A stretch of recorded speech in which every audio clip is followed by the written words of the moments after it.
Do you consider yourself a hero, Norrie? No. I've always said heroes are the guys who are down there, the other side of the turf. We were doing a job, well, so were they, but they didn't stay alive to appreciate it.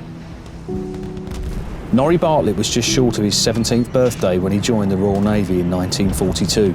Little did he know that 2 years later he would take part in D-Day, the biggest seaborne invasion in history, and the operation that laid the foundations for the Allied victory in World War II. A gunner serving aboard HMS Duncan, Norrie was tasked with firing upon German lines on Gold Beach, and his experiences on June the 6th, 1944 still live with him today. Now, at the age of 98, he has recently returned from Normandy, where he took part in the 80th anniversary of D-Day, an experience, he says, that gave him a chance to remember his fallen comrades. This is his story.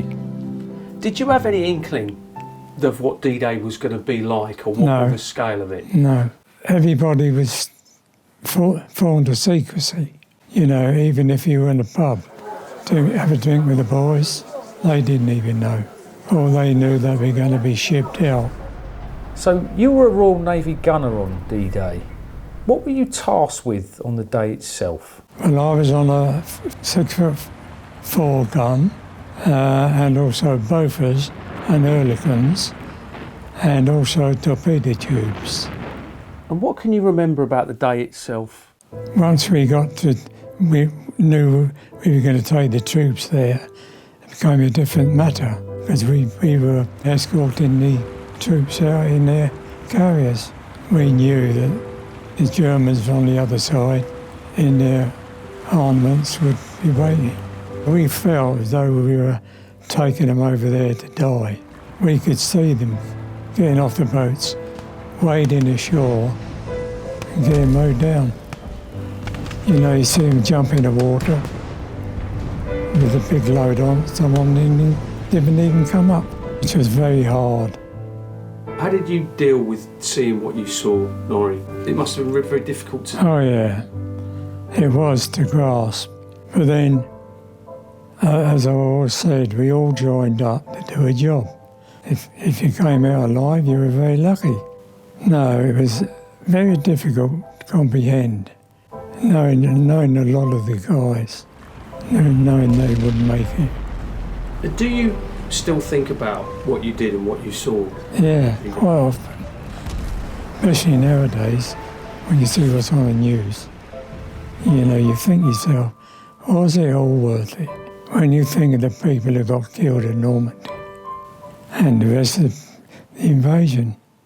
You also served in the Pacific, didn't you, Norrie? Different sort of experience. We bombarded the docklands off in Tokyo Bay. That was quite exhilarating, really. The Japs boarded the ships and signed the armistice. And then, of course, we were all joyful then, thought we'd be going home next day. No such luck. We designated to go to Hokkaido, northern Japan, with an American destroyer called the Bronson to pick up 500 POWs.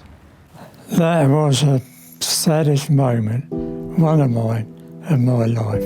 See those guys get off a train, and those that walked got up with the old marched in column to the docks. 150 come aboard their ship, and once they got on the deck, they knelt down and kissed the deck. The way some of them were when they were detained by the Japanese. They were in pretty poorly condition. It was. How long did you spend in the Navy, Norman? 6 years. Are you proud of that service? Yeah, I think I was. Like all the rest of us. Don't forget, we were only kids. We all took a pride in wearing the uniform. Earlier this year, Norrie returned to Normandy for the 80th anniversary of D-Day, something he was able to do thanks to the taxi charity for military veterans, an organisation the Veterans Foundation is proud to support. You know, I first met Colin on their first trip to the Arboretum, and that's when he told me about the charity and what they were doing. You know, and you could only admire them.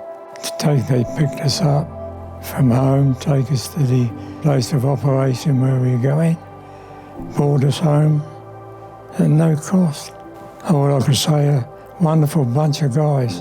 And what was the D-Day anniversary trip like? Well, that was enthralling because it was sort of a moment where you appreciated what we did and how we done it. And what about all the people who support the Veterans Foundation, who play the Veterans Lottery? What would your message be to them? I say, well done, keep it up, keep going. Someone's going to benefit, some old vet like me. Keep up the good work. What do you think when you look at those medals on your chest? I'm quite proud of them. Know that I did my bit. They'll always be there. I had a good laugh. And given what you did and what you saw, would you do it all again if you had a chance? If I had to go, I would go. But it wouldn't take me anyway. Too old. If you like to support veterans like me, please pay the Veterans Lottery.